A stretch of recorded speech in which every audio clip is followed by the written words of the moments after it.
We have a New Jersey man who has played World of Warcraft for 78 hours and 30 minutes. He actually broke 2 world records in the process. He has broke the world record for longest video game marathon for playing World of Warcraft, and also longest video game marathon playing an MMO. David Rush has seemingly broke 15 Guinness World Records in one day.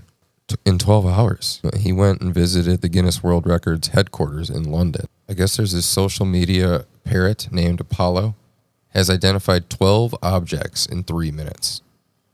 Dude, I can do way more than that.